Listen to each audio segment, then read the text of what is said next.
বাপ বেটা শ্বশুরের ফার্নিচার নিতে হবে এই কথা বুঝলে কি করে কাপুরুষ?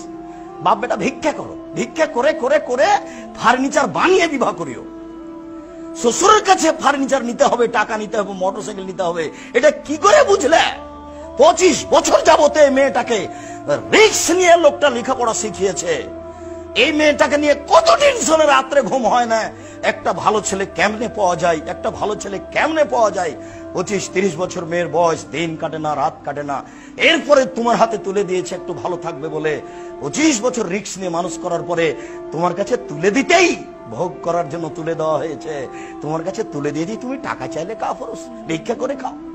দুনিয়াতে অভাব পড়েছে, ভিক্ষা করে খাও। যদি গ্রামে না দেয় তাহলে ট্রেন স্টেশনে চলে যাও।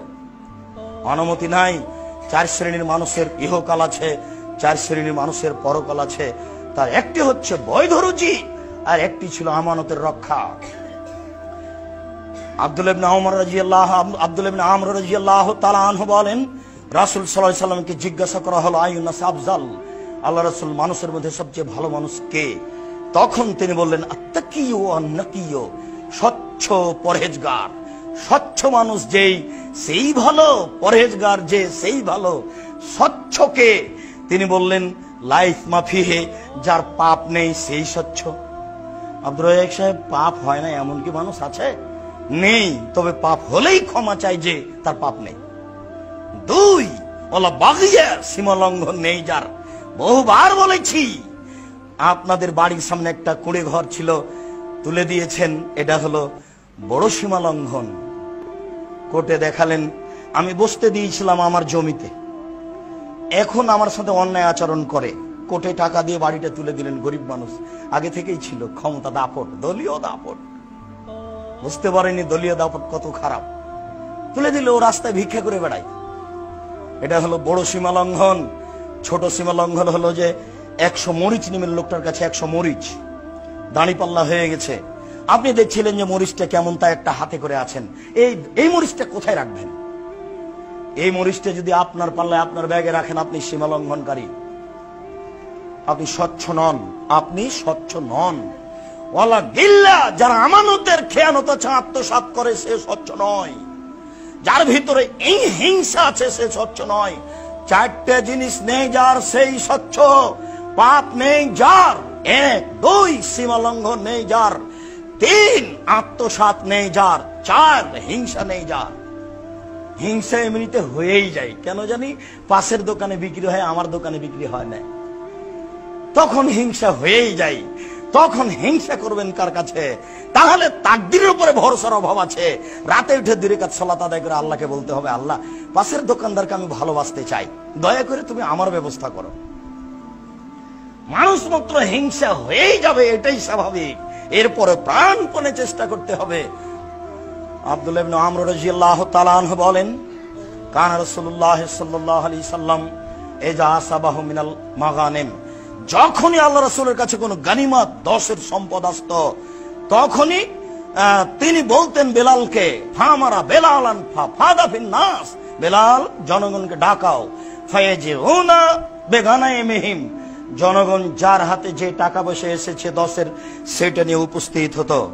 ফায়ুকাসমহু উইখামেসহু, 5 ভাগের 1 ভাগ করে 5 ভাগের 1 ভাগ নিজের কাছে রেখে দিতেন, বাকি 4 ভাগ যোদ্ধাদের মধ্যে বন্টন করতেন। ফাজারাজুলুন ইয়াওমান, বন্টনের পরে হঠাৎ একটা লোক আসলো আল্লাহ রাসূলের কাছে, এসে বলছে, আল্লাহ রাসূল, ইন্না হাজা ফিমা সাবনা মিনাল মাগানিম, এই যে আমার কাছে একটা রশি আছে, মিন শারিন লেজামান মিন শারিন, ঘোড়ার একটা লাগাম আছে, লুমের চুলের লুমের পশমের একটা লাগাম আছে আমার কাছে, এটা 10-এর সম্পদ। তখন আল্লাহ রাসূল বললেন, মা সামেতা বেলালান, বেলাল চিৎকার করে বলেছিল, যার যা আছে সেটা নিয়ে আসো।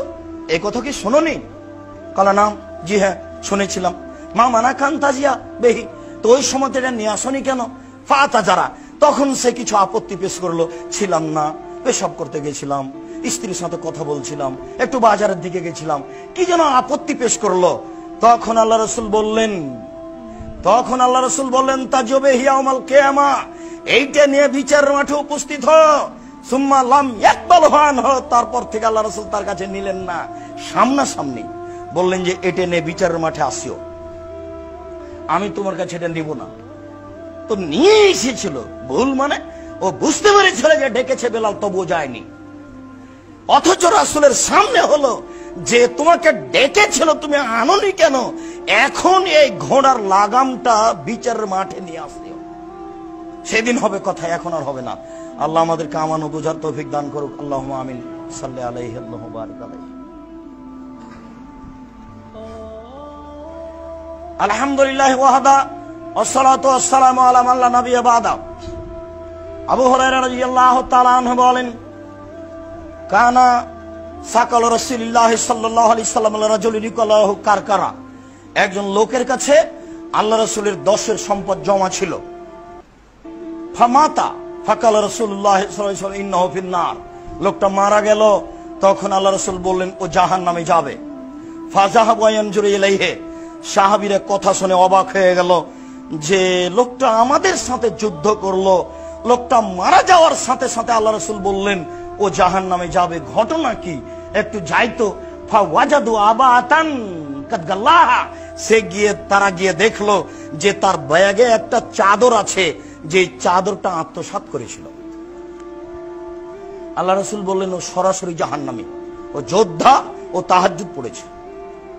একজন সাহাবী একটা চাদর চুরি করেছে, সরাসরি আল্লাহ রাসূল ঘোষণা দিলেন ও জাহান্নামী।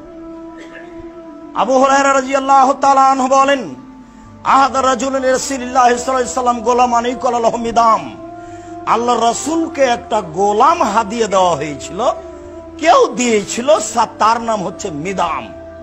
ইয়াহুতু রাহানাল রাসূলুল্লাহ সাল্লাল্লাহু আলাইহি ওয়াসাল্লাম, ও আল্লাহ রাসূলের হাওদাজটা ঠিক করছে। উটের উপরে হাওদা থাকে, ওই হাওদাজের উপরে আল্লাহ রাসূল উঠে বসবেন, সেই জন্য রাসূলের গোলাম হিসাবে, কাজের লোক হিসাবে এটা ঠিক করছে। ফাসাবাহু সাহমুন আইন, হঠাৎ কোন দিক থেকে কে যে একটা তীর মেরেছে, তাকে এসে লেগে গেছে। ফাকাতালাহু, তীর এসে লাগতে সে লোকটা মারা গেল, তীর এসে লাগতে লোকটা মারা গেল। ফাকালান নাস হানিয়াল্লাহুল জান্নাহ, তখন লোকেরা বলল এ জান্নাতি, পীর সাহেবের তো খিদমত করে মারা গেছে, এ জান্নাতি। মানুষ বলছে না পীর সাহেবের কাছে ছিল, খিদমত করে মারা গেছে। রাসূলের নিজস্ব গোলাম, রাসূলের উটের উপরে হাওদাজ ঠিক করছে, হাওদাটা ঠিক করছে, আল্লাহ রাসূল ওখানে উঠে বসবেন এই জন্য। হঠাৎ করে কোথা থেকে একটা তীর এসে লাগলো, তাতে মারা গেল। লোকেরা বলল লোকটা ধন্য, লোকটা জান্নাতে যাবে, লোকটা ধন্য, লোকটা জান্নাতে যাবে। তখন আল্লাহ রাসূল বলছেন কাল্লা, কখনো নয়, ইনি রাইতুহু ফিন-নারে, আমি তাকে জাহান্নামে দেখছি। ওয়াল্লাযী নাফসি বিয়াদিহি, আল্লাহর কসম, আমি মুহাম্মদ বলছি, আল্লাহর কসম, আমি মুহাম্মদ বলছি, আল্লাহর কসম, ইন্না সামলাতা আল্লাতী আখাযাহা মিন খায়বারা মিনাল মাগালিম তাল্লাম তুসিবাল মাকাসিম, ও খায়বারের যুদ্ধে যেসব টাকা পয়সা কাপড় চোপড় পাওয়া গেছিল, তার মধ্যে থেকে একটা চাদর নিয়ে নিয়েছিল, যেটা ভাগ হয়নি, ভাগের পূর্বেই একটা চাদর নিয়ে নিয়েছিল। লা তাসতালু আলাইহিন নারা, এই চাদরটা তার উপরে জাহান্নামের আগুনকে খেপিয়ে তুলেছে, এই চাদরটাই তার উপরে জাহান্নামের আগুনকে খেপিয়ে তুলেছে।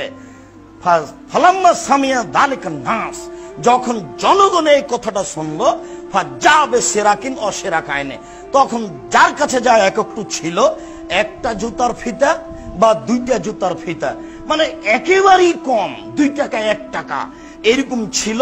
এবার রাসূলের কাছে নিয়ে এসে বলছে আল্লাহ রাসূল, এই জুতার ফিতাটা আমার কাছে থেকে গেছিল, আল্লাহ রাসূল এই চাদরটা আমার কাছে থেকে গেছিল, আমি এটা অল্প মনে করেছি, 2টা খেজুর, এই 2টা খেজুর থেকে গেছিল, ভাগ করার আগে আমার কাছে থেকে গেছিল।